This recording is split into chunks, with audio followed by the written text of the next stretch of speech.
Welcome, Paul, and good to see you again. Nice to see you as well. Paul Blackmore from the Finance Sector Union. We represent bank workers, including those who work at the Commonwealth Bank.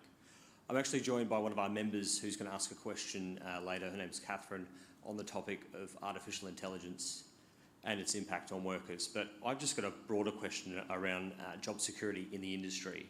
And recently we've seen a large swathe of job cuts occur, and ANZ's an example of 3,500 that's been announced.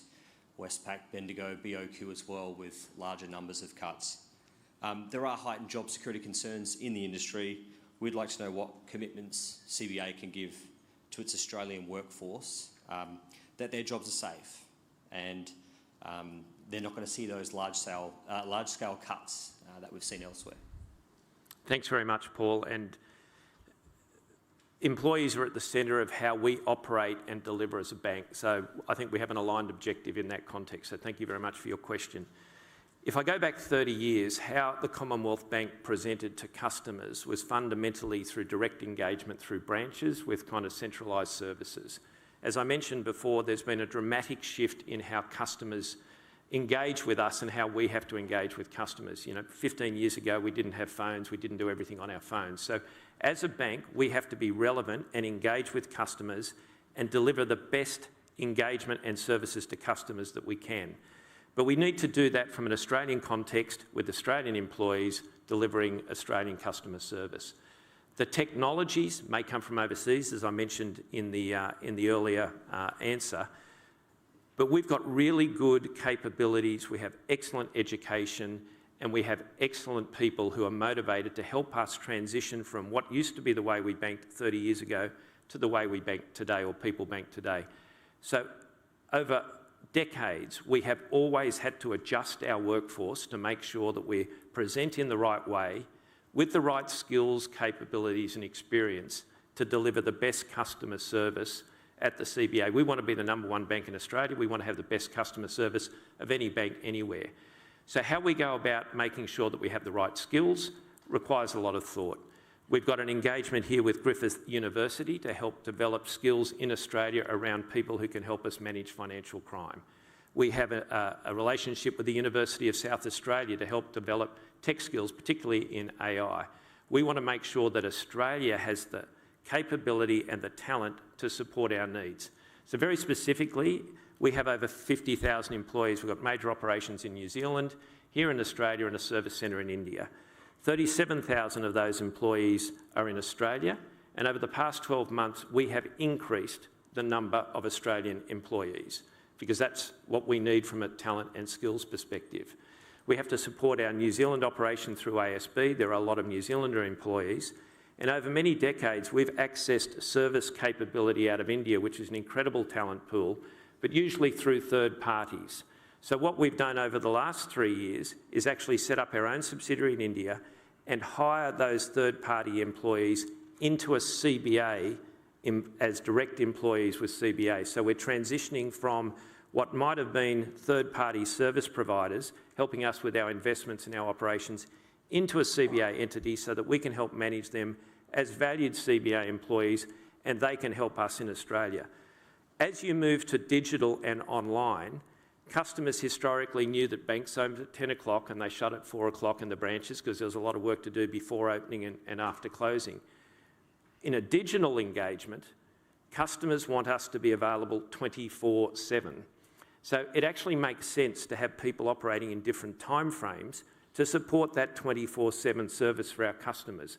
So better customer engagement does require different ways of thinking. But to come right back to your specific question, we have 37,000 employees in Australia, the vast majority.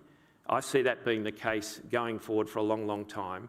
And in the last 12 months, we actually net increased our number of employees here in Australia. Just a follow-up question, because it is relevant. I was going to come back and do it, but I might as well go for your life. Band-aid off and do it now. And it's about CBA India, and you touched on your commitment to Australian employees here. But what we've seen in your financial reports over the last 5 years is the ever-increasing number of FTE over at CBA India, and I think it's at around about 6,800 now. It's grown by 138% since you first reported it back in 2022.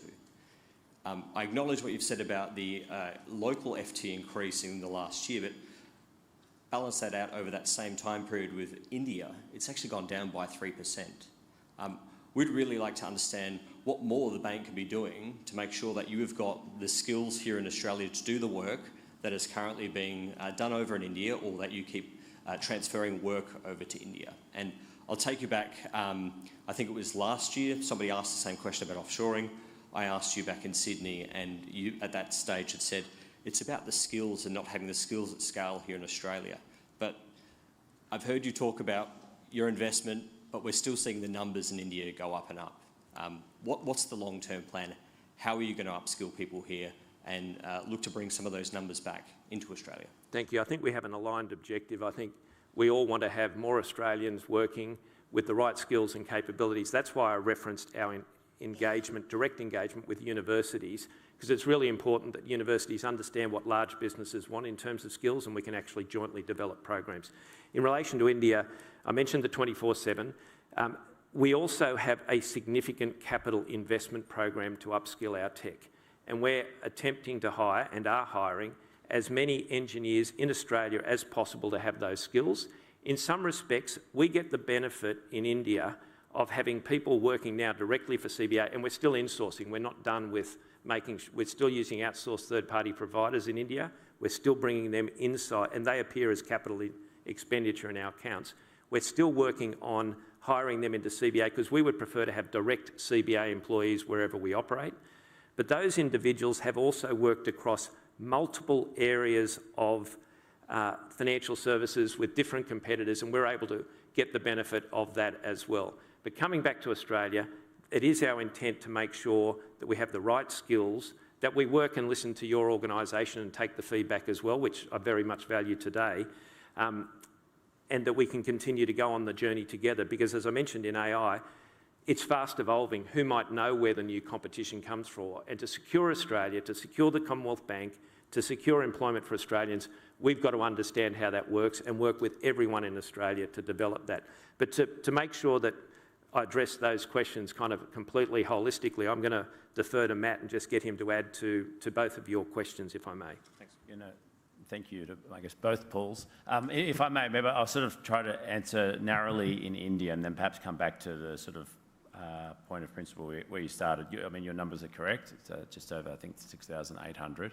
I would distinguish, there's about 2,500 of those roles that were formerly done by Indian companies in India. We'd refer to those as application service providers. And as part of our broader investment in technology and having the capability in-house, we've brought those roles, instead of paying a service provider that's international, they're now CBA employees, albeit in this case in India.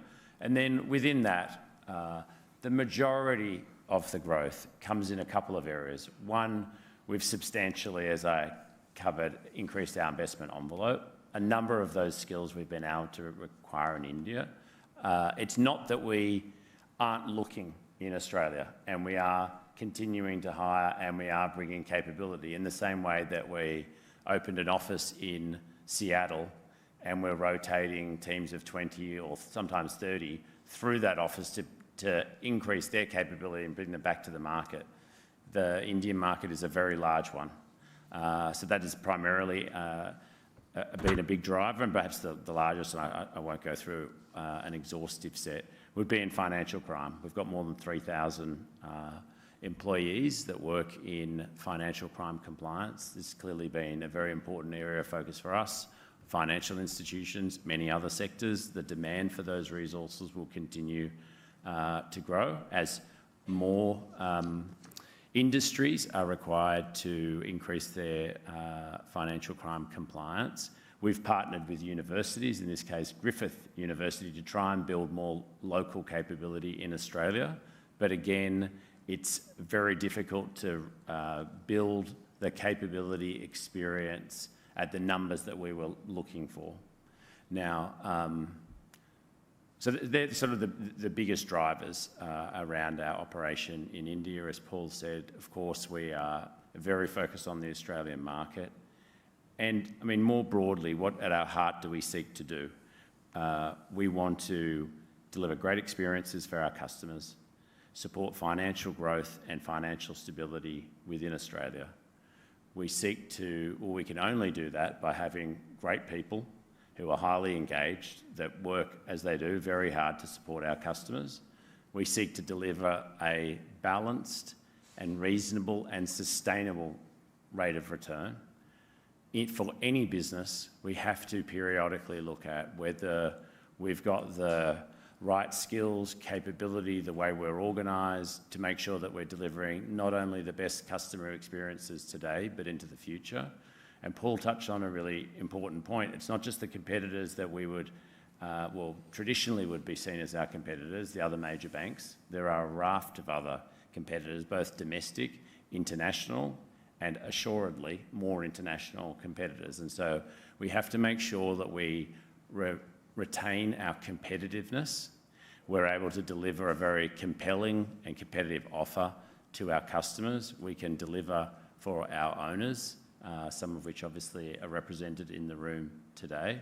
And I say all of that in terms of the background and context, but of course, even though we have, as Paul said, 37,000 people in Australia, and we added to the Australian workforce, that doesn't diminish, obviously, if you're an individual that's impacted, irrespective of the supporting rationale, that of course is challenging.